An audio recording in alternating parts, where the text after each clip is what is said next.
कि ये जो चीज चल रही है फिलहाल वो केवल आज के लिए है। नेक्स्ट सेशन से हमारा टॉपिक शुरू हो जाएगा। कौन सा से टॉपिक कि आप चार्ट कैसे देखेंगे, कौन कौन से टाइप के चार्ट होते हैं, किस तरीके से हम एनालिसिस करेंगे, मार्केट को कैसे हम प्रिडिक्ट करेंगे, वो सारी चीज चालू हो जाएगी।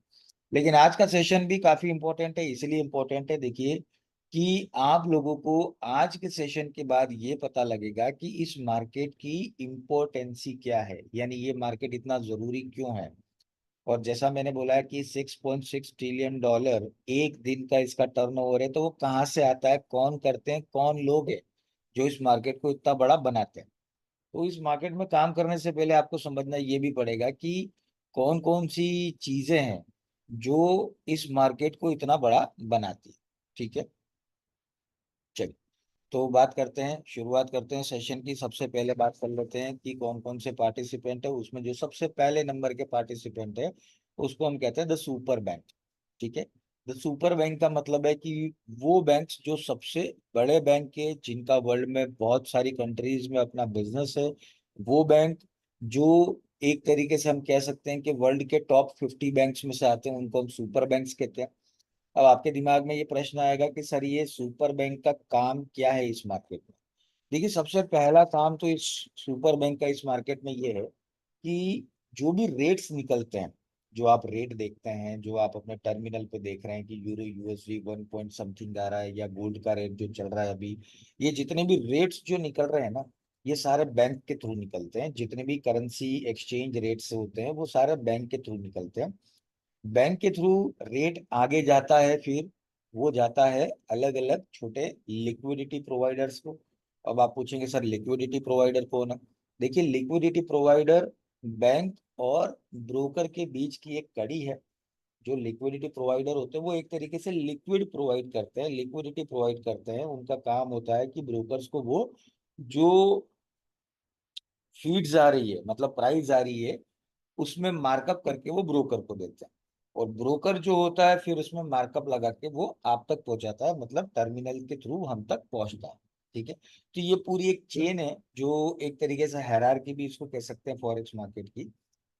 आते हैं वापस से टॉपिक पर कि सुपर बैंक का क्या काम है। सुपर बैंक जो होता है, सबसे पहला तो जितने भी रेट्स होते हैं वो वहीं से निकलते हैं। क्योंकि मैंने आपको पहले ही बताया था प्रीवियस सेशन में कि ये मार्केट जो है वो ओवर द काउंटर मार्केट है, इसको डिसेंट्रलाइज मार्केट कहा जाता है। तो डिसेंट्रलाइज मार्केट में कोई सिंगल एक्सचेंज से रेट्स नहीं आती है। जो रेट्स होती है वो बैंक के थ्रू आती है। तो उसमें इन बैंकों का सबसे बड़ा रोल है। ठीक है, चलिए तो पहला तो हो गया रीजन की रेट्स जो आती है वो बैंक के थ्रू आती है। अब बात करते हैं कि दूसरा और कहाँ पर इनका योगदान है। देखिए, दूसरा सबसे बड़ा योगदान जो इनका है वो है कि ये बैंक जो होती है वो खुद के लिए प्लस अपने क्लाइंट के लिए भी मार्केट में इन्वॉल्व होती है। अब वो कैसे? देखिए, सीधी सी बात है कि आज अगर मान लीजिए कि बैंक ऑफ बड़ौदा या आईसीआईसीआई बैंक या एसबीआई या एक्सिस बैंक, किसी भी बैंक की जो ब्रांच है वो इंडिया से बाहर अगर खुलती है, जैसे मान लीजिए यूएई में खुले या यूके में खुले या यूएस में खुलेगी, तो क्या वो इंडियन रुपीज में काम करेगी? बताइए आप चैट बॉक्स में कि क्या वो इंडियन रुपीज में काम करेगी?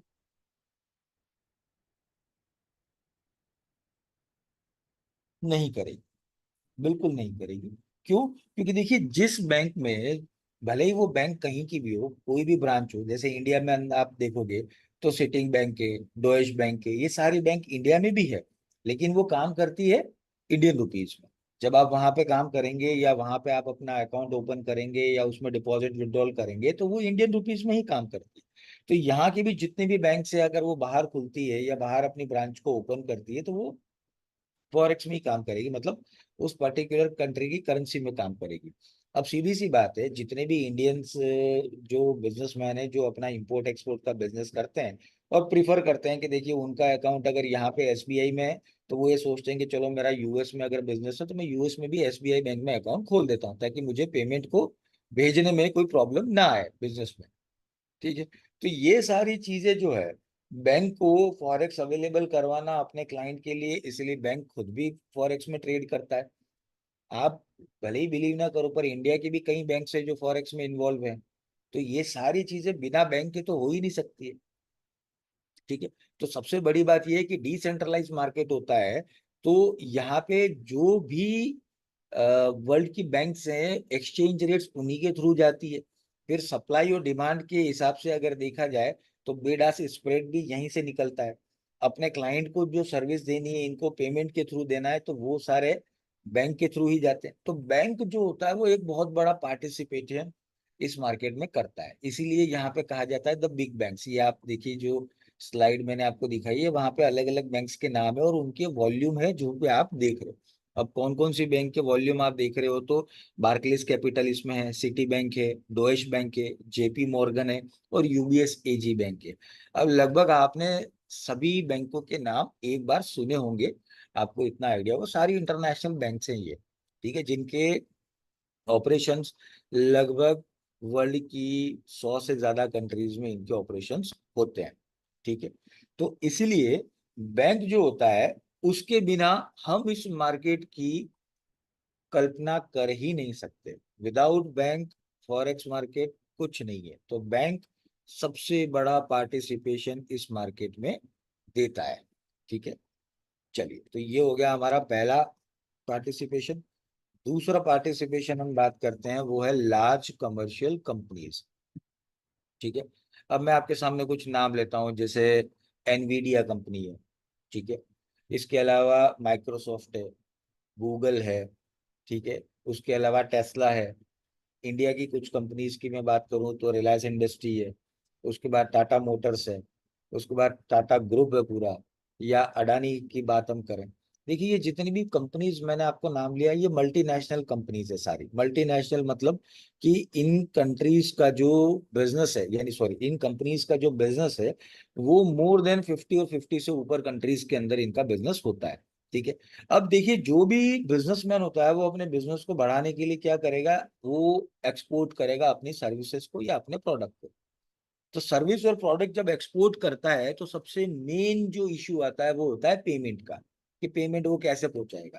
तो देखिए, सबसे पहली चीज तो ये है कि बिजनेस करने के लिए उसको पेमेंट्स की जरूरत होती है, और पेमेंट होते हैं बैंक के थ्रू। इसके अलावा एक जो सबसे बेसिक जरूरत है कि इस मार्केट में कमर्शियल कंपनी क्यों उतरती है, मैं आपको एक एग्जांपल के थ्रू बताता हूँ।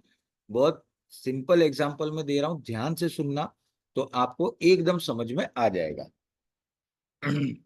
और मैं कुछ सवाल पूछूं तो आपसे रिक्वेस्ट है कि उसके तुरंत जवाब दीजिए, ताकि मुझे लगे रहे कि हाँ भाई, आप लोग जाग रहे हैं, आप लोग सोए नहीं है। चलिए, तो मैं आपको एक एग्जांपल देता हूँ। देखिए, एक छोटा सा एग्जांपल है कि मान लीजिए इंडिया में किसी गारमेंट मैन्युफैक्चरर को यूएस का कोई एक कंपनी ऑर्डर देती है कि मुझे 5,000 जींस, जो पैंट हम पहनते हैं जींस पैंट, वो चाहिए, ठीक है। अब वो ऑर्डर मिलता है उसको जनवरी में, ठीक है। अब जैसे ही ऑर्डर मिला, इंडिया में जो मैन्युफैक्चरर है, सबसे पहले वो क्या करेगा, सबसे पहले तो वो कपड़ा लेगा, कपड़े को फिर काटेगा, कपड़े को फिर धोएगा, धोने के बाद फिर उसकी कटिंग होगी, स्टिचिंग होगी, फिर फिनिशिंग होगी, फिर प्रेस करेगा, फिर पैक करेगा, ठीक है। मतलब एक प्रोसेस है पूरा। अब वो प्रोसेस पूरा होता है, जनवरी में ऑर्डर मिला था और मार्च और अप्रैल में, ठीक है, मार्च में हुआ, यानी जनवरी फरवरी मार्च, तो तीसरे महीने उसका ऑर्डर पूरा हो गया, ठीक है। और अब माल शिपमेंट के लिए तैयार है। अब आप एक बात सोचिए कि जनवरी में जब ऑर्डर दिया था, ठीक है, तब आईएनआर और डॉलर का जो एक्सचेंज रेट था वो 82 रुपीज था, ठीक है। कितना? 82 रुपीज। और जब ऑर्डर पूरा हो गया, बनने बनने के बाद में जब माल शिपमेंट के लिए तैयार है, डिपार्चर या डिलीवरी के लिए तैयार है, तब जो आईएनआर रुपीज का एक्सचेंज रेट था वो 85 हो गया, ठीक है। अब मुझे बताओ कि फायदा किसका हुआ और नुकसान किसका हुआ, यूएस वाले बंदे का या इंडिया वाले बंदे का? मुझे आप बताइए। एक्सचेंज रेट जो जनवरी में 82 था, आज वो रेट जो है वो हो गया, मतलब मार्च में वो हो गया रेट उसका 85 रुपीज का, यानी 3 रुपए का गैप आ गया। तो नुकसान किसका हुआ?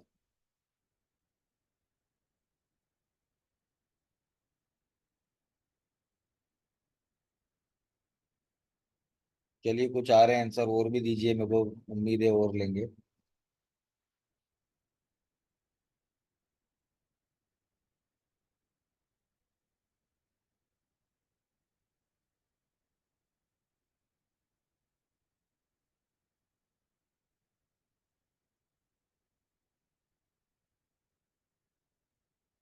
ठीक है,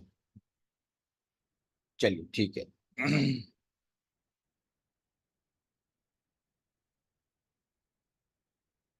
ठीक है, चलिए, थैंक यू वेरी मच। काफी, ये जापान कहाँ से आ गया भैया? यहाँ बात हो रही है इंडिया और यूएस की, आप जापान कहाँ चले गए? चलिए, तो देखिए मैं आपको बताता हूँ। देखिए, सबसे पहली चीज तो ये हो गया कि जो इंडिया वाला बंदा है वो है एक्सपोर्टर, और जो यूएस वाला बंदा है वो है इंपोर्टर। इंपोर्टर ने माल मंगवाया किससे? इंडिया वाले बंदे से। पेमेंट कौन करेगा? पेमेंट करेगा यूएस वाला। ठीक है, अब आप देखिए कि यूएस वाला $1 के, पहले वो डॉलर में पेमेंट कर रहा था, उसको $1 के 82 रुपीज के हिसाब से पेमेंट करना था। ठीक है, लेकिन 3 महीने बाद जो एक्सचेंज रेट है वो 85 हो गया। ठीक है, तो $1 के पहले उसको 82 रुपीज देने पड़ रहे थे, अब उसको 85 रुपीज का, यानी पहले उसको एक $1 जो था वो 82 रुपीज में पड़ रहा था, अब वो 85 में पड़ रहा है। तो कहने का मतलब कि वो जो पहले पेमेंट कर रहा था और अभी पेमेंट कर रहा था, उस दोनों में कितने का गैप आ गया? 3 रुपए का। कितना आ गया? 3 रुपए का। तो रुपीस की जब एक्सचेंज रेट बढ़ती है ना, तो फायदा होता है इंडिया वाले बंदे को, यूएस वाले को नहीं होगा। यूएस वाले को तो पेमेंट ज्यादा देना पड़ेगा। ठीक है, तो ये जो फायदा है वो फायदा इंडिया वाले को हो गया, क्योंकि रुपीस की जो एक्सचेंज रेट है वो गिर गई। ठीक है, यूएस की एक्सचेंज रेट बढ़ गई, तो यहाँ पे फायदा उसको हुआ। अब इस चीज को समझिए कि ये तो मैंने एक छोटा सा एग्जांपल दिया है, और एक छोटा सा ऑर्डर था, कोई बहुत ज्यादा बड़ा ऑर्डर नहीं था। लेकिन उसी हिसाब से अगर हम बात करते हैं कि इंडिया एक दिन के अंदर millions of barrel crude oil consume करता है। ठीक है, एक दिन के अंदर millions of barrel crude oil use होता है इंडिया में। तो आप सोचिए इंडिया की जो क्रूड की जरूरतें हैं एक साल की, वो कितनी होगी? तो आप सोचिए कि जब क्रूड ऑयल हम मंगवाते हैं, चाहे वो ईरान से मंगाए, चाहे वो यूएई से मंगाए, चाहे वो सऊदी अरेबिया से मंगाए, चाहे रशिया से मंगाए, तो आप सोचिए कि जब उन तेल में, यानी जो तेल वहां से लोड हुआ और बाय शिप इंडिया आता है, तो इंडिया आते आते उसको 1 महीना 15 दिन तो लगता है। उसके बाद वो अनलोड होगा और वहां तक जाएगा। कुल मिला के जो क्रूड होता है वो 1.5 से 2 महीने के अंदर वो पहुंचता है। तो अगर इस हिसाब से देखा जाए तो 50 पैसे, 25 पैसे, 10 पैसे का भी जो फर्क है ना, जब वो बिल होता है करोड़ों अरबों में, तो वो 10 पैसे का फर्क भी बहुत बड़ा फर्क बनता है। तो क्या इसको फॉरेक्स में हम कैसे यानी क्या कहते हैं, कनेक्ट करेंगे? देखिए, सीधी सी बात है, पेमेंट किसको देना है, टेंशन उसकी होती है। अब जैसे हम, मैंने जो आपको एग्जांपल दिया, मैं उसी चीज की बात करता हूँ कि मान लीजिए यूएस वाला जो बंदा था, अगर वो जैसे ही ऑर्डर देता तो डॉलर रुपीस के पेयर को बाय कर लेता।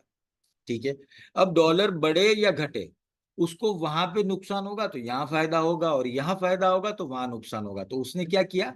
उसने प्राइस को हेज कर लिया। समझे आप? उसने क्या किया? प्राइस को हेज कर लिया।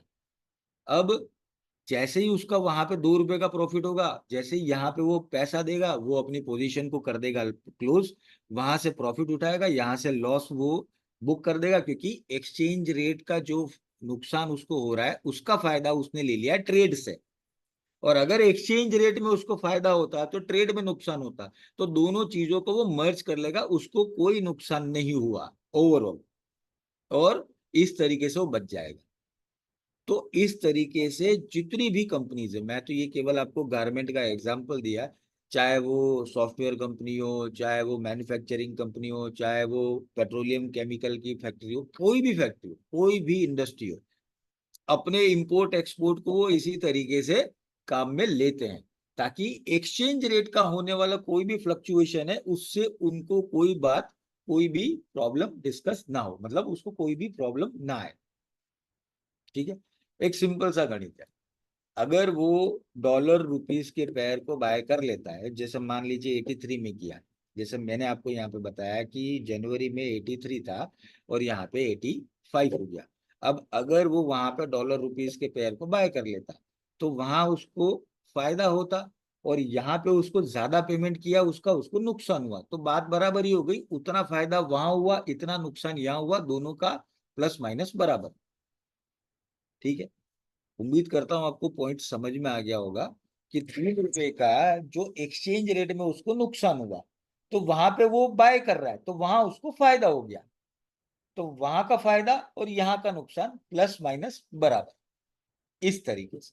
तो ऐसे ही यानी जितने का ऑर्डर हो, जैसे ऑर्डर की वैल्यू कितनी, मान लो चलो $1 लाख, ठीक है, तो $1 लाख तक का वो लॉट वहां पे बाय कर लेगा, तो वहां बाय करेगा तो वहां उसको हो गया फायदा।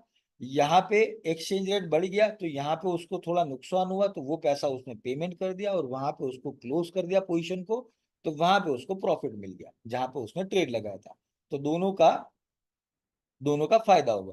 वही सुनील जी, मैं वही बता रहा हूँ कि वहां पे बाय करने के लिए जितने की ऑर्डर वैल्यू है उतने का वो बाय कर ले। जैसे मान लीजिए $1 लाख की है, तो एक स्टैंडर्ड लॉट को बाय कर ले, सिंपल। और एक स्टैंडर्ड लॉट को बाय करेगा तो $300 से ज्यादा का उसका मार्जिन लगेगा नहीं, तो वो तो उल्टा उसको सस्ता पड़ेगा। तो ऐसे क्या होगा कि कमर्शियल कंपनीज जो होती है ना, ये तो मैंने एक छोटा सा एग्जांपल दिया, केवल यूएस का एक कंपनी का आपको एग्जांपल दिया। अगर आप देखें तो दुनिया में ऐसे कितने इंपोर्ट एक्सपोर्ट होते होंगे अलग अलग कंट्री से, चाहे हम चाइना की बात करें, जापान की बात करें, इंडिया की बात करें, यूके यूएस की बात करें, यूरोपियन कंट्रीज की बात करें, तो सभी जगह पर वो ये चीज यूज होगी, तो एक बहुत बड़ा कह सकते हैं मैसिव वॉल्यूम क्रिएट होता है। तो कमर्शियल कंपनीज जो होती है वो सेकंड नंबर का टॉप, एक तरीके से हम मान के चलें तो वॉल्यूम क्रिएट करती है। तो पहला तो हो गया बिजनेस को प्रॉपर करने में, इंपोर्ट एक्सपोर्ट के पेमेंट को प्रॉब्लम करने में। इसके अलावा है मर्जर और एक्विजिशन करने में। मर्जर और एक्विजिशन, जैसे मान लीजिए अगर कोई इंडिया की कंपनी है, वो यूके या यूएस की किसी कंपनी को बाय करती है, तो कंपनी बाय करने का मतलब ऐसा तो नहीं जैसे मूवी में दिखाते हैं कि अटैची भर के पैसा लेकर गए और उसके मुंह पे मार दिया कि ये ले भाई पैसा ले और आज के बाद कंपनी में दिखना मत। ऐसा तो होता नहीं है। बाय कैसे करेंगे? तो वो उस कंपनी के अंदर जितने भी शेयर के स्टेक्स हैं उसको वो खरीदना शुरू करते हैं, और उसके बाद वो किसी कंपनी को टेक ओवर करते हैं। और शेयर्स के थ्रू अगर आप किसी कंपनी को बाय या सेल करते हो तो आपको वहां के स्टॉक मार्केट में बाय करना पड़ता है और वहां की लोकल करेंसी में बाय करना पड़ता है। तो मर्जर और एक्विजिशन में भी यही चीज होती है कि करेंसी रेट एक्सचेंज का जो फ्लक्चुएशन है वो आपको मिलेगा वहां पे।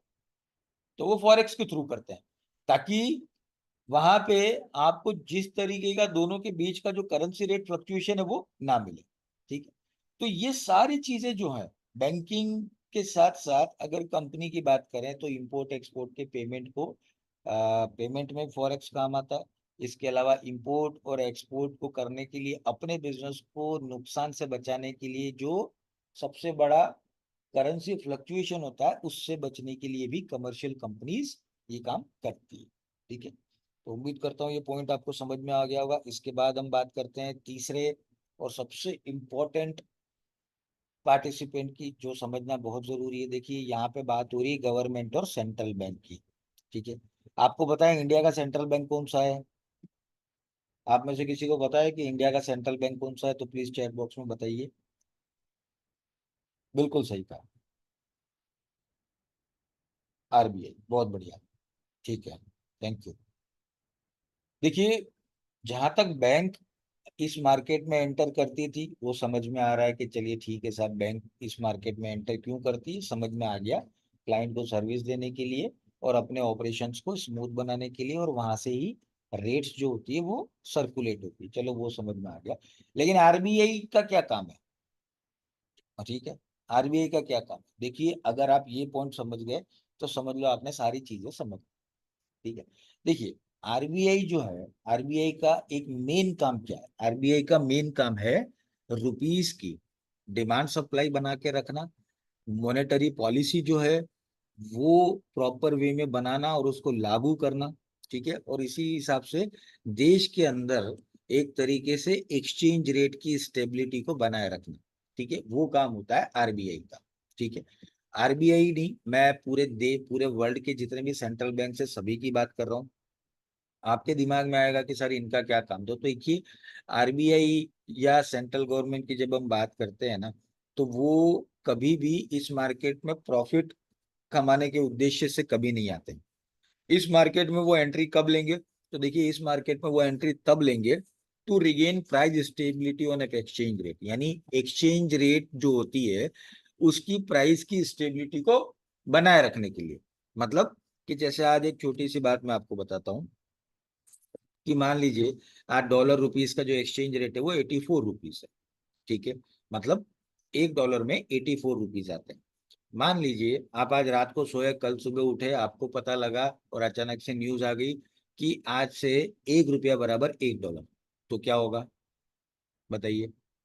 उसका फर्क इंडिया पे क्या होगा? अगर इंडिया पे देखें तो क्या होगा कि हमारे इंपोर्ट जो है वो सस्ते हो जाएंगे। क्यों? क्योंकि देखिए अभी क्या होता है कि हम क्रूड ऑयल खरीदते हैं, तो क्रूड ऑयल में 1 डॉलर पे हमको 85 रुपीज देने पड़ते हैं, ठीक है, या 84 रुपीज देने पड़ते हैं। लेकिन जब 1 डॉलर बराबर 1 रुपया हो जाएगा तो क्या होगा, हमारा 85 की जगह हमको 1 रुपया 1 डॉलर, यानी हमको अब 1 डॉलर के हिसाब से 1 रुपया ही देना है। तो हमारे इंपोर्ट जितने हैं वो सस्ते हो जाएंगे, ठीक है। लेकिन हमारे जितने भी एक्सपोर्ट है वो सारे महंगे हो जाएंगे। कैसे? कि पहले अभी वो 1 डॉलर देते हैं तो 85 रुपीज तक का उनको माल मिल जाता है इंडिया के हिसाब से। अब 1 डॉलर पे उनको 1 रुपए की वैल्यू का ही माल मिलेगा, तो हमारे इंपोर्ट जो होंगे ना वो तो बढ़ जाएंगे क्योंकि माल सस्ता मिलने लग गया तो हम खरीदेंगे।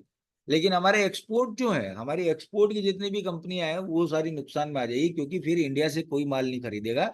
इंडिया से माल खरीदने के बदले वो चले जाएंगे जापान, चाइना, फिलीपींस, इंडोनेशिया, ऐसी कंट्री जो कंपेयर टू इंडिया सस्ती पड़ेगी उनको, ठीक है। तो मेरा यहाँ पे इस बात को कहने का मतलब ये है कि प्राइस बहुत ज्यादा अगर किसी कंट्री की करेंसी का एक्सचेंज रेट बढ़ जाए तो भी नुकसान है, और बहुत ज्यादा किसी कंट्री की करेंसी का एक्सचेंज रेट घट जाए तो भी नुकसान है। तो इसीलिए क्या करना पड़ता है कि जो प्राइस स्टेबिलिटी है एक्सचेंज रेट का वो मेंटेन करना पड़ता है, और वो कौन मेंटेन करता है? रिजर्व बैंक ऑफ इंडिया, ठीक है, या किसी भी कंट्री का सेंट्रल बैंक, वो उसको मेंटेन करके रखता है कि बहुत ज्यादा कम हो जाएगा तो भी दिक्कत है, बहुत ज्यादा ज्यादा हो जाएगा तो भी दिक्कत है, ठीक है। दूसरा, to protect certain levels of price in an exchange rate, protect certain levels, जैसे मान लीजिए कि एक चीज हम बात करते हैं।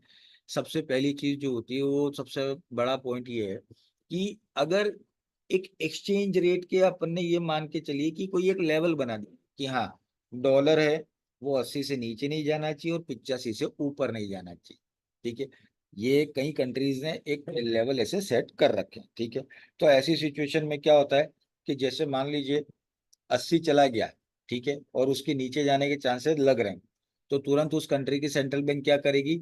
वो अपने रुपीस को बाय करना शुरू कर देगी। जैसे ही बाय करेगी तो 80 से उसका प्राइस बढ़ना लग जाएगा, क्योंकि डिमांड जो है उसकी वो बढ़ जाएगी, सप्लाई है वो कम हो जाएगी, तो इसीलिए उसका रेट बढ़ने लगेगा। और जैसे ही अगर 85 हो जाएगा, ठीक है, तो सेंट्रल बैंक क्या करेगी? तुरंत अपने करेंसी को बेचना शुरू कर देगी, जिससे क्या होगा, सप्लाई मार्केट में ज्यादा हो जाएगी, डिमांड कम हो जाएगी, जिससे कि उसका प्राइस वापस से गिर के 85 से 82 83 के आसपास आ जाएगा, ठीक है, ताकि वो अपने एक्सचेंज रेट के लेवल्स को मेंटेन कर सके। इसके बाद है when economic goals need to be achieve, जैसे कौन कौन से इकोनॉमिक गोल्स है जो सबसे इंपॉर्टेंट होते हैं? तो देखिए, पहला है इन्फ्लेशन, दूसरा है ग्रोथ, ये बहुत ही इंपॉर्टेंट पार्ट है। अब इन्फ्लेशन अगर हम बात करते हैं तो इन्फ्लेशन मतलब उसका होता है महंगाई, ठीक है। अब महंगाई में या आपसे पूछूंगा कि महंगाई क्या होती है, तो आपका एक सिंपल कॉमन आंसर ये आएगा कि सर, प्राइजेस ऑफ कमोडिटी जब बढ़ते हैं, ठीक है, वस्तुओं के दाम जब बढ़ते हैं तो उसको महंगाई कहते हैं, ठीक है, यही जवाब होगा। पर एक्चुअली में अगर इसको कमर्शियल टर्म में हम देखें या इकोनॉमी की टर्म्स में इसको देखें तो ये नहीं होता है। इकोनॉमी की टर्म में महंगाई को डिफाइन कैसे किया गया है कि जब मुद्रा की मात्रा बढ़ जाती है तब मुद्रा की कीमत जो होती है वो घट जाती है। मतलब कि ये है कि the circulation of money is rise, यानी मनी सर्कुलेशन जब बढ़ता है, ठीक है, तो वैल्यू ऑफ मनी जो होती है वो गिर जाती है। जैसे मैं आपको एक छोटा सा एग्जांपल देता हूँ कि हम एक छोटा सा बॉल पेन जो लेते हैं वो 2 रुपए का आता है, ठीक है, जिसकी एक नॉर्मल सी बॉडी होती है और उसको आप पकड़ के लिखते हो, 2 रुपए का पेन आता है। अब वो 2 रुपए का पेन आज से 10 साल पहले भी 2 रुपए का ही था, ठीक है। सॉरी, 2 रुपए का जो पेन आज मिल रहा है वो 10 साल पहले 1 रुपए का था। तब उसकी बॉडी सेम थी, उसके अंदर जो यूज किया जाने वाला रॉ मटेरियल था तब भी वही था, लेकिन तब वो 2 रुपए की जगह 1 रुपए मिलता था, आज 2 रुपए मिल रहा है। क्यों? क्योंकि अगर हम देखते हैं महंगाई के कारण क्या होता है कि जो रुपीस की वैल्यू है वो गिर रही है। तो पहले आपको 1 रुपए की वैल्यू में वो मिलता था, अब आपको 2 रुपए देने पड़ेंगे तब आपको वो बिल नहीं मिलेगा, तो वैल्यू ऑफ मनी जो होती है वो डिक्रीज होती है। वैल्यू ऑफ मनी जो होती है वो डिक्रीज होती है। जैसे आपने थोड़ा मैं डिटेल में जाता हूँ, आपको और ज्यादा मजा आएगा। आपको ध्यान होगा जब कोरोना आया था, कोरोना आने के बाद में आपने सुना होगा, पेपर में पढ़ा होगा कि हर जगह महंगाई बढ़ गई थी, जब मार्केट वापस से लॉकडाउन के बाद खुलने लगे थे तब। ठीक है। तो इंडिया में तो उतनी नहीं थी, लेकिन फिर भी यूएस में, यूके में, ऑस्ट्रेलिया में, जर्मनी में, बाकी सब जगह बहुत ज्यादा महंगाई बढ़ी। अब वो बहुत ज्यादा महंगाई बढ़ने का कारण क्या था? तो देखिए, जितनी भी सरकारें थी जो फॉरेन की थी, उन्होंने क्या किया, डायरेक्ट अपने जो वहां के लोग थे, जो उनके नागरिक थे, उनके बैंकों में पैसा देने लगे। इंडिया में अलग तरीके से पैकेज दिया गया था। इंडिया में जितने भी जो लोअर क्लास लोग थे, जो जिनके पास में राशन कार्ड और ऐसी फैसिलिटी थी, वहां पे उनको राशन दिया गया था, पैसा किसी को नहीं बांटा था। लेकिन फॉरेन में सबको पैसा बांटा था। तो जैसे ही मार्केट खुला, लोगों ने वो पैसा खर्च करना शुरू कर दिया। तो जैसे ही पैसा खर्च करना शुरू हुआ, तो लार्ज नंबर ऑफ क्वांटिटी में पैसा मार्केट में सर्कुलेट होने लगा, जिससे क्या हुआ कि जितनी भी चीजें थी, उनकी जो प्रोडक्शन सप्लाई थी वो कम हो गई, और माल के ऊपर जो महंगाई है वो बढ़ने लगी, क्योंकि मार्केट में बहुत एक्स्ट्रा पैसा आ गया था। अब जब बहुत एक्स्ट्रा पैसा मार्केट में आ जाता है, तो उसको हटाएं कैसे? तब काम आता है आपका सेंट्रल बैंक। सेंट्रल बैंक का काम क्या होता है? मैंने पहले ही कहा, मॉनेटरी पॉलिसी बनाना। अब वो मॉनेटरी पॉलिसी बनाते हैं। अब मॉनेटरी पॉलिसी में क्या करते हैं वो? मॉनेटरी पॉलिसी में सबसे बड़ी चीज वो क्या करेंगे, तो जितने भी लोन होते हैं ना, वो सारे महंगे कर देंगे। जैसे आपका हाउस लोन हो गया, ठीक है, उसके बाद में जैसे आपका एजुकेशन लोन हो गया, जैसे आपका पर्सनल लोन हो गया, या कोई दूसरे तरीके का लोन, सब महंगा कर देंगे। अब महंगा करने से क्या होगा?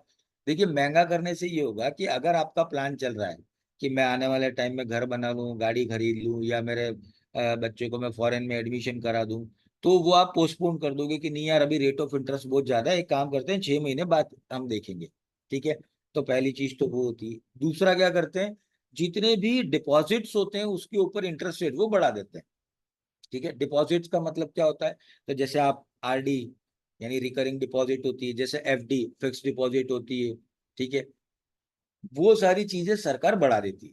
तो आप क्या सोचते हो कि चलो पैसा घर में पड़ा हुआ है, इससे बढ़िया हम एक काम करते हैं, पैसे को बैंक में डाल देते हैं, वहां पड़ा रहेगा तो कम से कम 4%, 6% हमको इंटरेस्ट मिलेगा ईयरली। ठीक है। तो जितनी भी बैंक्स होती है वो क्या करती है, मार्केट से एक्स्ट्रा पैसा खींचने का ट्राई करती है। जैसे ही एक्स्ट्रा पैसा मार्केट से बाहर निकलता है, ऑटोमेटिक जो महंगाई होती है वो कंट्रोल में आ जाती है। तो ये काम फॉरेक्स से रिलेटेड कैसे है, मैं वो आपको बताता हूँ। देखिए, जब इंटरेस्ट रेट की बात होती है, तो मैंने आपको बताया था पहले कि हर कंट्री की करेंसी के ऊपर एक इंटरेस्ट रेट होता है।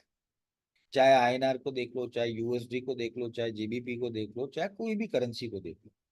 तो जो भी सेंट्रल बैंक होती है, वो ये काम करती है, अपनी कंट्री की करेंसी पे इंटरेस्ट रेट को बढ़ा देगी। ठीक है। अब इंटरेस्ट रेट को अगर वो बढ़ाती है, तो क्या होता है, उस कंट्री की करेंसी की वैल्यू बढ़ती है। और इंटरेस्ट रेट को वो कम करती है, तो क्या होता है, उस कंट्री की करेंसी की वैल्यू गिरती है।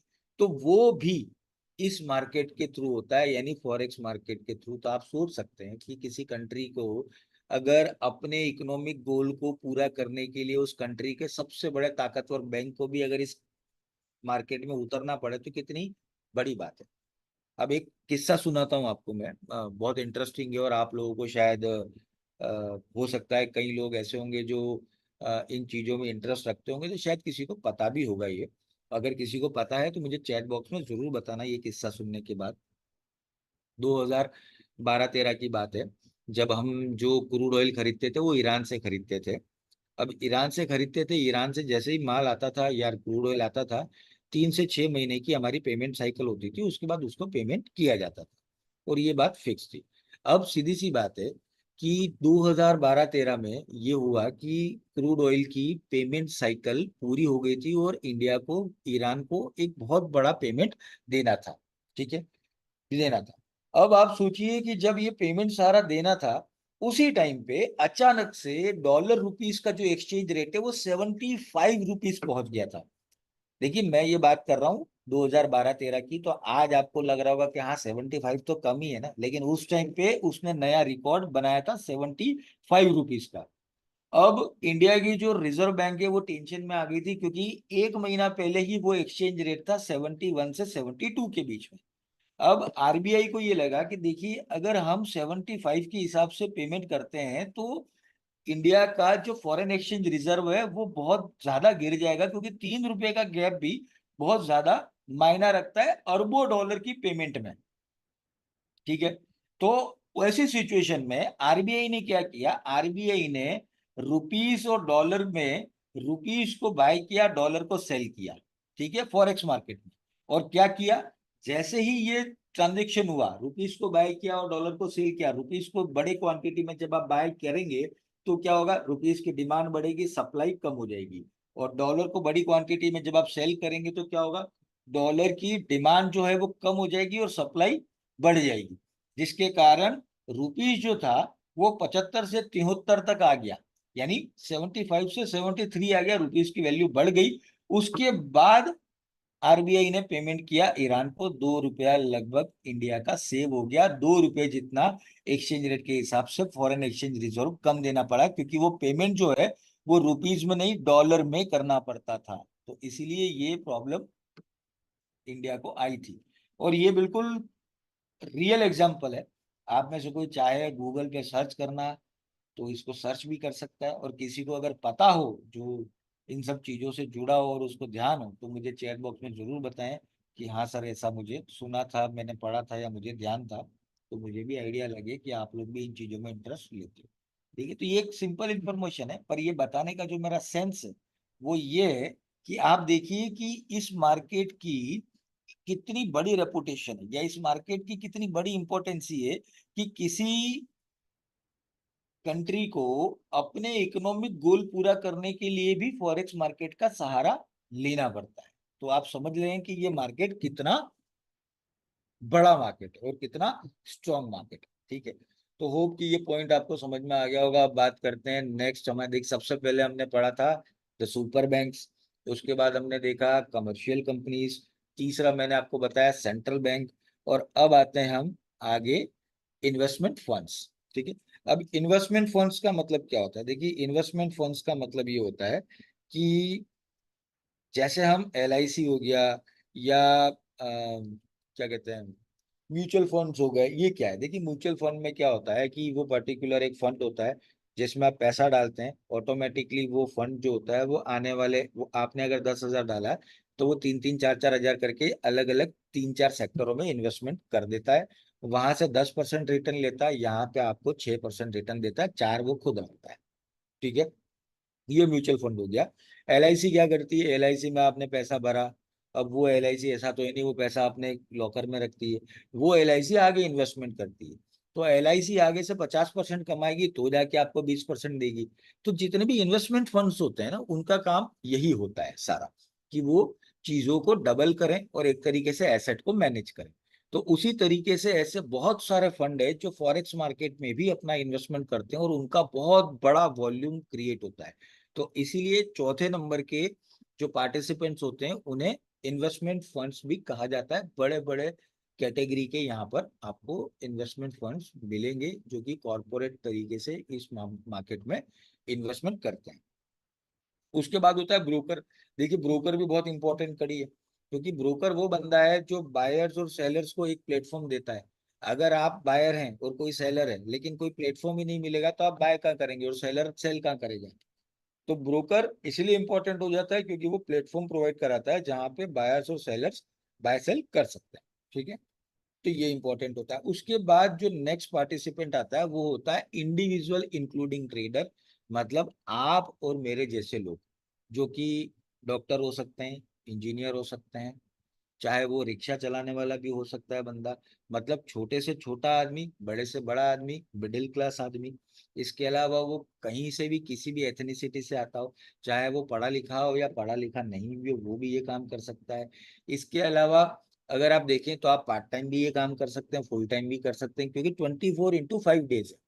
तो मतलब अगर आप दिन में बिजी रहते हैं आप शाम को ट्रेड कर सकते हैं, शाम को बिजी हैं तो आप दोपहर में ट्रेड कर सकते हैं, आप पूरे दिन बिजी पूरी शाम बिजी है तो रात को भी ट्रेड कर सकते हैं। तो कहने का मतलब इसमें सभी लोग आ गए चाहे वो कोई भी हो। ठीक है।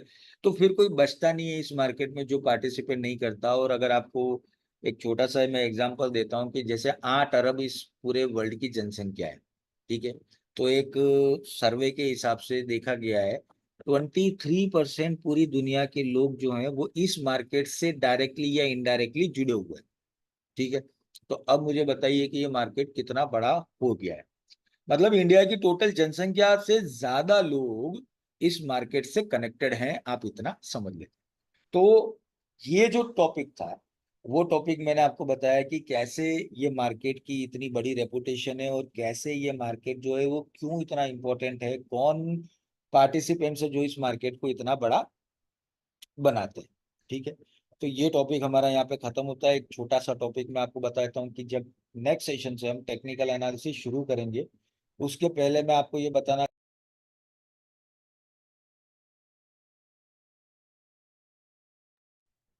टेक्निकल एनालिसिस शुरू करेंगे उसके पहले मैं आपको ये बताना चाह रहा हूँ कि कौन कौन सी एनालिसिस होती है और थोड़ा सा उसका ब्रीफ देना चाहता हूँ।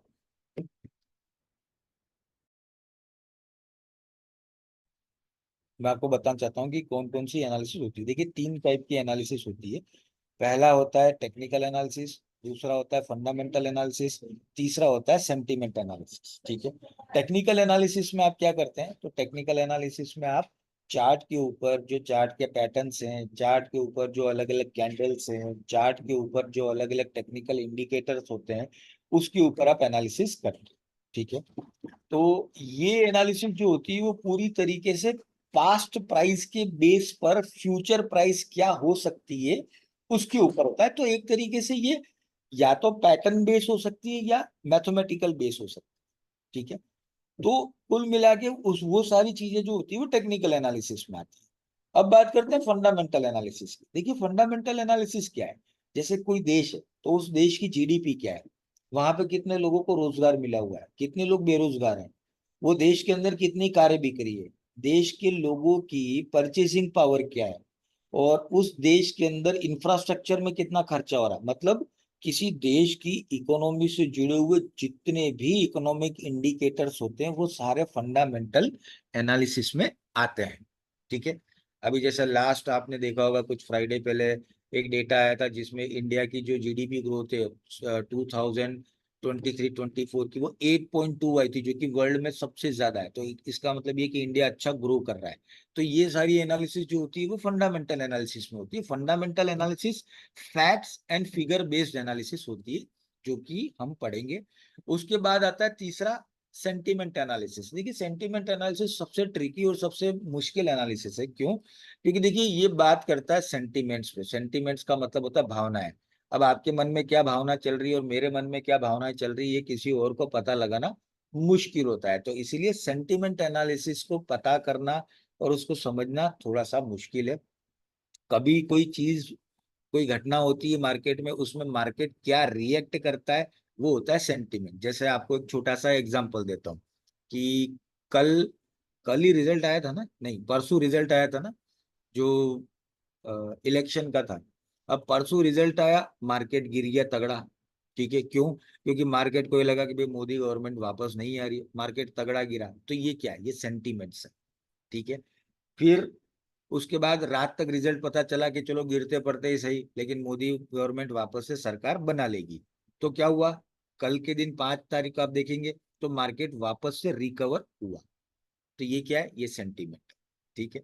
तो अभी तो गवर्नमेंट बनी भी नहीं है, गवर्नमेंट की कोई पॉलिसी भी नहीं आई है, लेकिन मार्केट चला पूरा सेंटीमेंट पे। तो ये होता है सेंटीमेंट एनालिसिस, ठीक है। तो ये 3 तरह के एनालिसिस होते हैं, इसका मैंने आपको ब्रीफ दिया है। अब यही एनालिसिस आगे वाले सेशन में हम डिटेल में पढ़ेंगे, ठीक है। तो इसीलिए आपको अभी मैंने यहाँ पे ब्रीफ दिया, अब नेक्स्ट सेशन में हम डिटेल में पढ़ेंगे, ठीक है। तो देखिए आज के सेशन में हमने 2 टॉपिक कवर करे। पहला था कि कैसे इस मार्केट के पार्टिसिपेंट्स इस मार्केट को इतना बड़ा बनाते हैं और वो कौन कौन से पार्टिसिपेंट है, और दूसरा कि एनालिसिस का मैंने आपको एक बेसिक इंट्रो दिया, ठीक है। तो आज का सेशन कैसा लगा जरूर बताएं, और प्लीज अच्छा बहुत बढ़िया उससे हट के कुछ लिखें आपको। मतलब 10 यानी अगर 40 मिनट मैं बोलने में इतनी मेहनत करता हूँ तो 3 या 4 लाइनें लिखने में आप भी अगर थोड़ी मेहनत करेंगे तो मजा आएगा मुझे भी, ठीक है। तो चाहता हूं कि आपको जैसा भी सेशन लगा हो, आप पूरी ईमानदारी से उसका रिव्यू करें जरूर, और कोई क्वेश्चन है तो आप पूछ सकते हैं। मैं 1 मिनट का ब्रेक ले रहा हूँ। Thank you very much.